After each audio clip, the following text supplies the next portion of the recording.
Polandia, 1 September 1939 dini hari. Kota Denjik bergemuruh.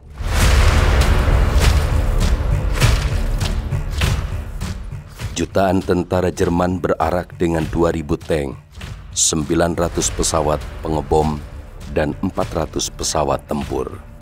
Serbuan pasukan Jerman di bawah komando Adolf Hitler menggempur kota hingga menewaskan ribuan orang.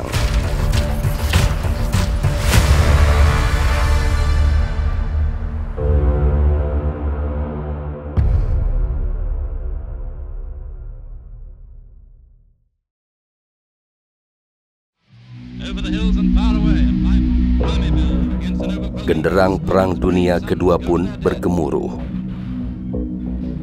Dua kubu saling berseteru, Prancis, Inggris, Amerika Serikat, Uni Soviet, Polandia, Tiongkok, Brazil, dan Belanda yang berada di blok sekutu berhadapan dengan blok poros yang diisi Jerman, Italia, Hongaria, Rumania, dan Bulgaria.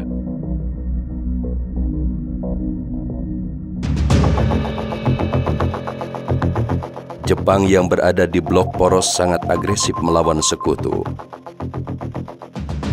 Pada 8 Desember 1941, Laksamana Madyachuichi Nagumo yang memimpin Angkatan Laut Jepang bergerak menuju Pearl Harbor, Hawaii.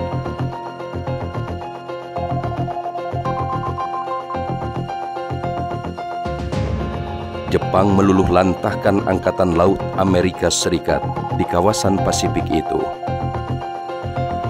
Serangan mendadak tersebut menewaskan sekitar 2.500 orang dan ribuan lainnya terluka. Sebanyak 20 kapal angkatan laut di Pearl Harbor pun hancur, termasuk ratusan pesawat terbang. Keberhasilan itu membuat Jepang lebih percaya diri untuk melakukan ekspansi ke wilayah Asia, termasuk Hindia Belanda. Jepang harus bergerak menjadi sebuah negara industri pada saat itu. Memang infrastrukturnya sudah menyediakan itu. Tetapi di lain pihak, lagi-lagi seperti yang saya katakan tadi, mereka tidak memiliki sumber daya alam yang mencukupi untuk memenuhi kepentingan sebagai sebuah negara industri. Satu-satunya jalan untuk menjadikan negara Kekaisaran Jepang sempurna pada saat itu sebagai sebuah kekuatan dunia adalah menguasai sumber daya alam Asia dan menguasai kemiliteran. Caranya seperti apa? Ya mau tidak mau harus melakukan ekspansi. Ekspansinya kemana ya? Ke daerah selatan, ke daerah Indonesia pada saat itu namanya Hindia Belanda. Tetapi pada saat itu Hindia Belanda menolak untuk menjadi sekutu Jepang ketika di Sukabumi mereka menolak untuk memberikan ekspor tunggal kepada Jepang. Jadi Jepang tadi ingin memonopoli ekspor itu. Tetapi pada saat itu Hindia Belanda mengatakan bahwa nggak bisa, kami tidak bisa menyediakan ekspor sumber daya alam kami kepada Jepang karena kami pun harus berbagi kepada yang lain. Itu yang menyebabkan Jepang marah lalu kemudian mengumumkan perang terhadap Hindia Belanda pada saat itu. Maka saat itu Hindia Belanda resmi menjadi musuh Jepang.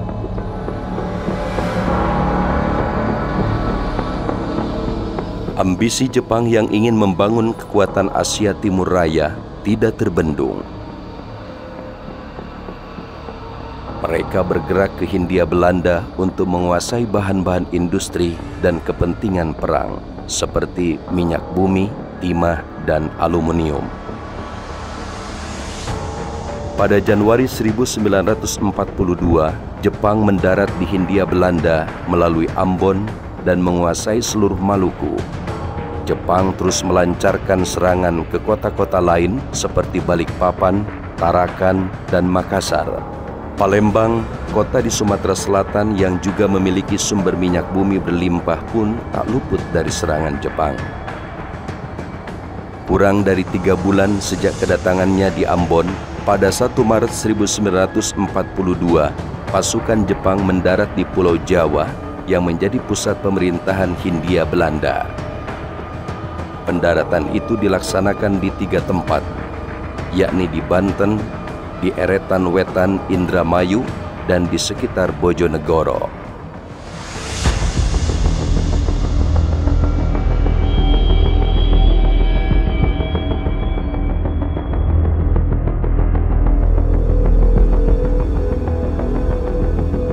Kendati dibantu sekutu seperti Amerika Serikat, Australia, dan Inggris, Belanda tidak mampu mengadang serangan Jepang. Pasukan Jepang dengan cepat menyerbu pusat-pusat kekuatan tentara Belanda di Jawa. Pada 5 Maret 1942, Batavia jatuh ke tangan Jepang. Serangan bertubi-tubi yang dilancarkan Jepang membuat Belanda angkat tangan. Ketika di Hindia Belanda juga kejadiannya pada saat itu tentara Belanda juga ternyata tidak sekuat yang diperkirakan oleh orang-orang pada saat itu. Sekali pukul cuma 1 minggu Jawa itu habis oleh Jepang gitu. Diawali dengan penyerangan divisi 2 tentara ke-16 Jepang lewat Banten ya. Dia membadai dari arah Banten dengan 2 kolone yang dari Serang, Balaraja, Tangerang ke Jakarta, baru ke Bogor. Nah, yang kedua dari Banten, terus ke Lewiliang, Bogor, Cianjur, baru Bandung. Di lain pihak juga di Eretan, di pantai di Indramayu, satu resimen yang namanya Resimen 230 dari divisi ke-38, pimpinan Kolonel Soji, itu juga melakukan pendesakan dari arah Eretan menuju ke Bandung dengan menguasai Subang. Begitu juga di daerah Rembang yang dipimpin oleh seorang mayor jenderal bernama Sakaguchi. Itu mereka melakukan serangan yang tidak pernah tertahankan oleh pasukan-pasukan Kenil pada saat itu, hingga kemudian bisa menguasai Semarang, Cilacap, Yogyakarta, dan Surabaya.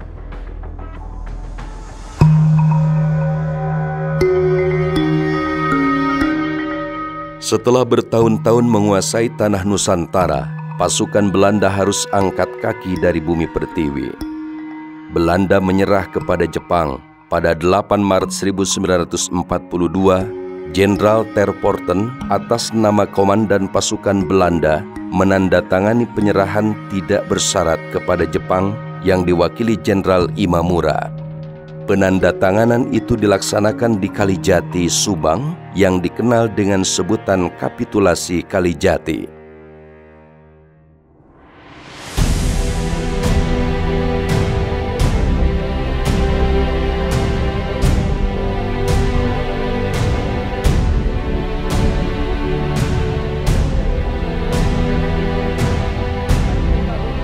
Sejak saat itu, penjajahan Belanda di Indonesia berakhir. Keberhasilan Jepang memukul mundur Belanda membuat rakyat Indonesia bersukacita.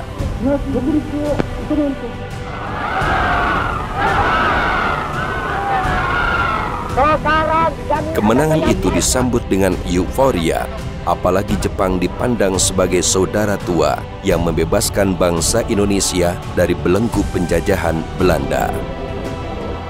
Kondisi itu dimanfaatkan oleh Jepang dengan sangat baik. Melalui Pan-Asia, Jepang berjanji akan memajukan rakyat Indonesia dan menyatukan seluruh warga Asia. Namun, euforia masyarakat Indonesia atas kemenangan Jepang melawan Belanda tidak berlangsung lama. Setelah menancapkan taring penjajahannya di bumi Nusantara, Jepang membuat kebijakan-kebijakan yang melabrak nurani masyarakat. Salah satunya mewajibkan seikere atau membungkukkan badan ke arah matahari.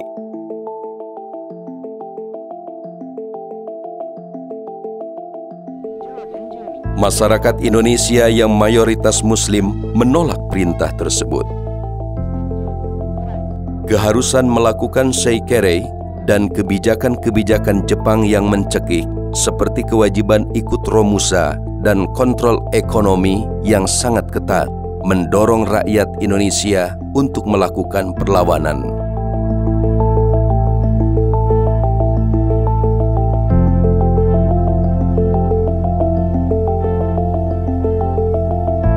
Salah satu aturan yang ditentang keras diantaranya soal upeti hasil panen yang sangat merugikan para petani, sehingga menimbulkan pemberontakan seperti yang terjadi di Indramayu dan Bekasi. Bukan hanya petani, kaum intelektual pun melakukan gerakan penyadaran kepada masyarakat dengan mengatakan kalau tindak tanduk Jepang merupakan kezaliman. Nah, ini yang menyebabkan Jepang marah dan kemudian terjadi pembantaian terhadap orang-orang para intelektual seperti terjadi di Kalimantan, di peristiwa Mandor itu kan, itu bagaimana sekitar 3.000 orang intelektual yang merupakan pakar-pakar ilmu pengetahuan, ada pakar malaria, pakar ahli timah segala macam itu dibantai habis, berjumlah 3.000 orang dalam waktu seminggu.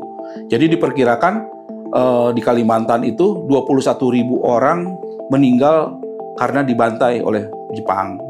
Nah, itu juga terjadi di daerah lain juga. Di Tasikmalaya terjadi perlawanan yang dilakukan oleh Kiai Haji Zainal Mustafa yang memang awalnya tergerak oleh ketidakinginan mereka untuk mengikuti gaya Jepang dengan menghormati matahari itu ya. Tetapi lambat laun juga mereka melihat kelakuan Jepang juga ternyata tidak bisa dibenarkan gitu. Di akhir penjajahan Belanda di Tasikmalaya itu sangat makmur sekali. Rakyat diberikan ruang dalam politik melalui Dewan Kabupaten yang dilakukan melalui proses pemilihan. Dalam konteks ekonomi, kerajinan rakyat, ekonomi koperasi itu sedang tumbuh-tumbuhnya. Dari sisi pembangunan, berbagai macam infrastruktur modern yang penting di kota Tasikmalaya itu sudah mencapai kesempurnaan. Ketika terjadi perang dunia, ini terjadi kekacauan yang luar biasa sekali, bukan hanya di lapangan politik, tapi di lapangan ekonomi. Karena supply chain, sistem ekonomi dunia ini sedang dalam sangat kacau sekali. Ketika itu terjadi, Jepang masuk, Tasikmalaya ekonominya ambruk. Dan ketika Jepang masuk ke Tasikmalaya ini, Jepang ini pemerintahan militer yang memberangus seluruh kegiatan politik, seluruh kebebasan berbicara dan kebebasan berpendapat. Sehingga dalam konteks politik pun kita dalam kondisi yang sangat kacau sekali. Dalam konteks ekonomi kita menghadapi sebuah era yang tidak pernah dibayangkan oleh masyarakat di masa itu. Sehancur itu perekonomian, masyarakat sangat miskin sekali, bahkan untuk mencari makan pun susah.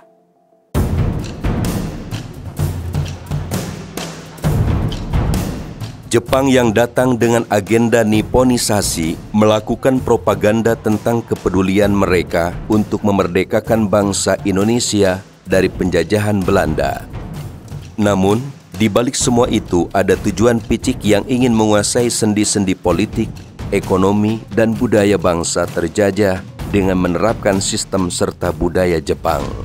Mereka menghapus total pengaruh Barat dan Islam yang telah lama hidup di tengah-tengah masyarakat.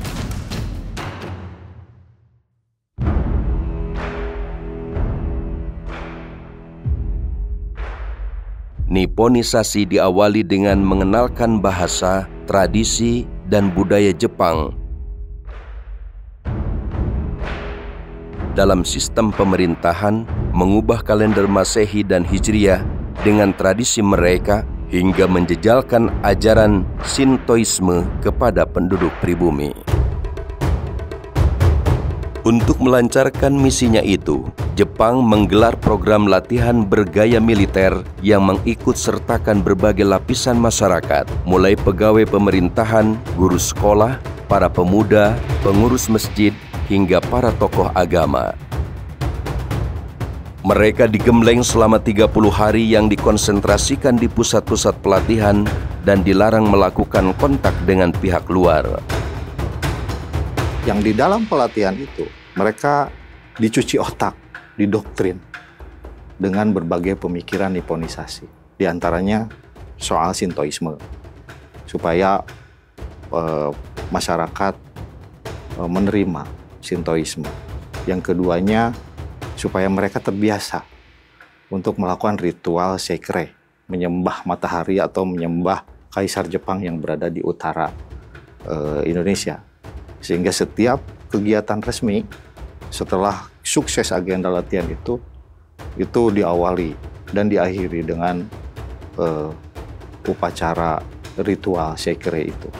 Agenda latihan kiai diantaranya dimaksudkan untuk mengkonsolidir seluruh kiai di Indonesia.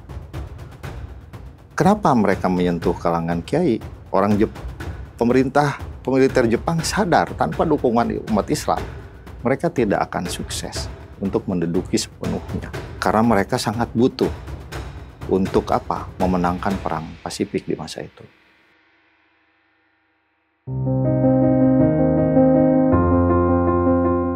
Untuk mengonsolidasikan seluruh ulama Indonesia dengan menarik dukungan penuh dari Nahdlatul Ulama dan Muhammadiyah, pada 24 Oktober 1943, Jepang membubarkan Majelis Islam A'la Indonesia dan menggantinya dengan Majelis Syura Muslim Indonesia atau MASUMI. Sejak itu, agenda Niponisasi berjalan dengan sangat sistematis hingga menyentuh seluruh lapisan masyarakat. Apalagi, Jepang memberikan kekuatan besar kepada petinggi MASUMI untuk menduduki Departemen Urusan Agama yang tidak ada pada masa penjajahan Belanda. Jepang seolah-olah memberikan ruang yang sangat luas untuk menjadikan Indonesia sebagai negara yang Islami. Padahal, semua itu hanya kamuflase. Sejumlah kalangan pun mulai tergerak untuk berontak. Di Tasikmalaya, muncul sosok kiai muda dari pelosok Singaparna bernama Zainal Mustafa tampil ke muka melakukan perlawanan kepada Jepang. Dia melakukan perlawanan dengan Jepang dengan berbagai alasan tadi. Soal teologi, soal ideologi ya. Lalu soal kemelaratan di tengah masyarakat di Singaparna pada masa itu. Sampai akhirnya Haji Zainal Mustafa gitu mengeluarkan sebuah maklumat untuk melakukan jihad perlawanan terhadap pemerintah Jepang di masa itu, dan dia harus rela untuk keluar dari organisasi besar Nahdlatul Ulama yang pada masa itu gitu boleh dikatakan mendukung dalam wadah MASUMI di masa itu, mendukung pemerintah Jepang.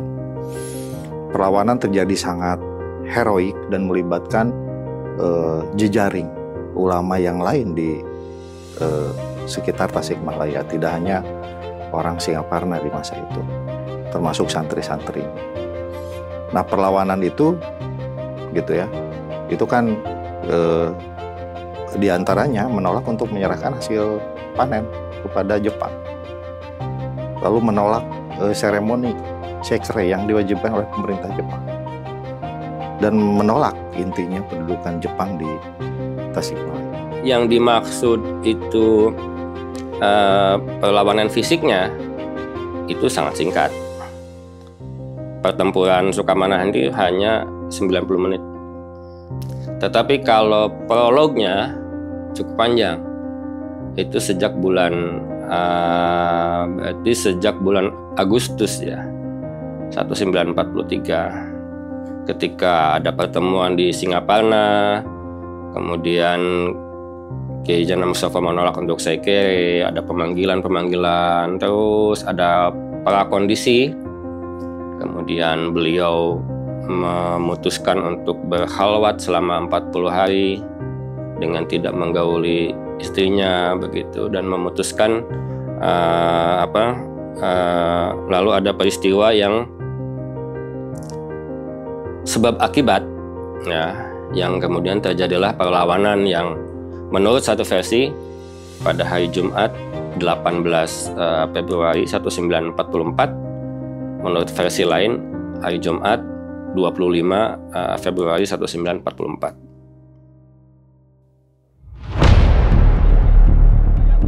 Dalam beberapa literatur, penyerangan Jepang ke pesantren Sukamanah milik Kiai Haji Zainal Mustafa terjadi pada Jumat 18 Februari 1944. Namun, ada versi lain yang menyebutkan kalau peristiwa tersebut berlangsung pada 25 Februari 1944. Kedua waktu yang berbeda itu dilandaskan pada sumber yang berbeda pula. Tanggal 18 Februari 1944, berpijak pada dokumen yang sejaman dengan pertempuran tersebut, yakni Kanpo, majalah terbitan Jepang yang memberitakan peristiwa berdarah itu pada 2 pekan setelah kejadian. Sedangkan versi 25 Februari 1944 didasarkan pada kesaksian Syarif Hidayat, santri Sukamanah yang mencatat peristiwa tersebut sekitar 20 tahun setelah terjadinya pertempuran. Kendati berbeda waktu kejadian, hingga saat ini kedua versi itu masih digunakan para sejarawan dan pihak-pihak berkepentingan saat membahas penyerangan Jepang ke pesantren Sukamanah, Tasikmalaya, Jawa Barat. Terlepas dari perbedaan tanggal kejadian, pertempuran antara Kyai Haji Zainal Mustafa bersama santri dengan Jepang merupakan perlawanan sipil terbesar dalam sejarah militer Jepang di Jawa. Hal itu diungkap dalam dokumen Kempetai yang dipublikasikan pada 2010. Jadi ini adalah pengakuan dari Kempetai Tasikmalaya bahwa semangat perlawanan pasukan Kyai Haji Zainal Mustafa ini itu adalah perlawanan yang paling besar di Jawa terhadap militer Jepang. Dilihat dari jumlah yang terlibat dan juga korban yang jatuh pada tanggal 18 atau tanggal 25 itu. Perlu diketahui bahwa pada masa itu Jepang melarang masyarakat memiliki logam atau besi. Jadi semua besi itu dikumpulkan. Jadi ketika pasukan Kyai Zainal Mustafa itu hanya bersenjatakan bambu dan kayu, itu bukan karena mengandalkan kekuatan kayu dan bambu, karena tidak ada besi, tidak ada pisau gitu, tidak ada golok gitu. Karena semua disita oleh Jepang, dilebur kemudian untuk jadi bahan senjata. Sehingga hanya kayu dan bambu itu yang tersisa. Tetapi dengan bambu dan kayu itu pun perlawanan pasukan Sukamanah ini dianggap mengerikan ya oleh Kempetai Tasikmalaya pada waktu itu. Sehingga jatuh korban secara tidak sepihak karena Kempetai dibantu oleh satu kompi pasukan dari kepolisian dan lain-lain. Itu ada 10 panser dan tentu saja senjata mesin ya. Jatuh korban di pihak Sukamanah itu 86 orang meninggal pada waktu itu. Kemudian di pihak Jepang itu ada 27.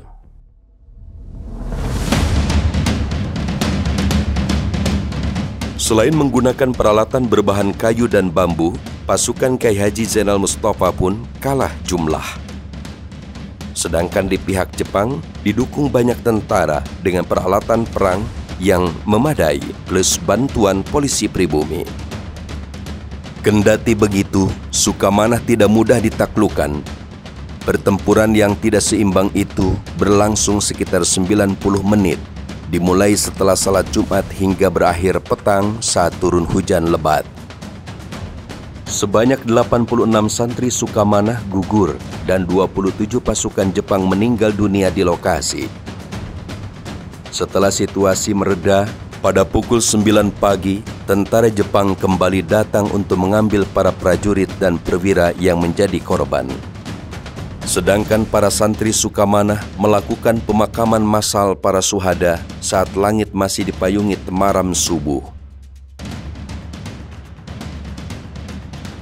Tak lama setelah beres pemakaman, tentara Jepang kembali datang untuk menangkap orang-orang yang diduga terlibat dalam pertempuran, termasuk istri dan anak ajengan. Mereka melakukan penangkapan itu selama berhari-hari, bahkan menerbangkan 2 pesawat di atas Sukamanah untuk menebar ketakutan kepada masyarakat.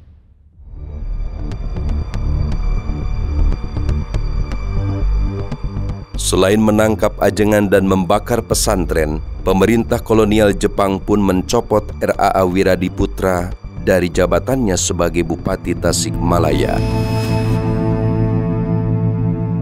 Adapun Kyai Haji Zainal Mustafa bersama 22 santri ditangkap saat pertempuran di hari Jumat itu. Mereka lantas dipenjara di 3 tempat dan beberapa orang diantaranya meninggal dunia saat mendekam di dalam sel. Selama di penjara, mulai di Tasikmalaya, Bandung dan Jakarta, Kiai Haji Zainal Mustafa mengalami banyak penyiksaan yang dilakukan Jepang. Ajengan kemudian dieksekusi mati di Ancol pada 25 Oktober 1944. Ia dan santrinya dikubur massal di sebuah rawa di daerah Ancol, Jakarta. Selain Ajengan, di tempat itu dikubur pula orang-orang Belanda, Cina, Aceh, dan etnis lainnya. Pada Agustus 1973, jenazah Kiai Haji Zainal Mustafa bersama 17 peti lainnya dipindahkan ke Sukamanah, Tasikmalaya. Jenazah dimakamkan kembali pada 25 Agustus 1973 yang dihadiri Ketua Umum PBNU Kiai Haji Idham Khalid.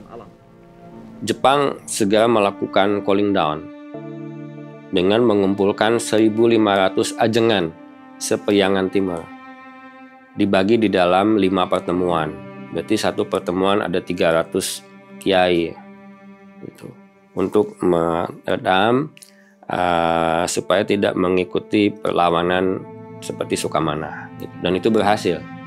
Gitu.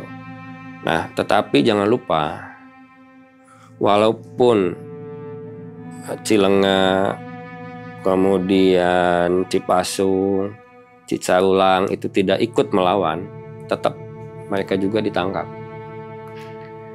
Kalau Cilenga karena beliau sudah sepuh, beliau ditahan rumah, mengalami tahanan rumah. Kalau Abah Ruhiyat dan Kiai Dahlan itu ditangkap dan disiksa. Abah itu disiksa.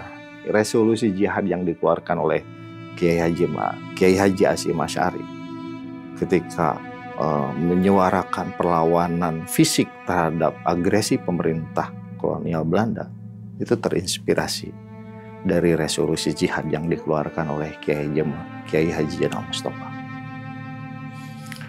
Dan itu menjadi sebuah simbol bahwa santri dari kalangan masyarakat yang tradisional itu bisa mengeluarkan sikap yang jelas, sikap yang tidak kompromi terhadap berbagai macam bentuk penjajahan.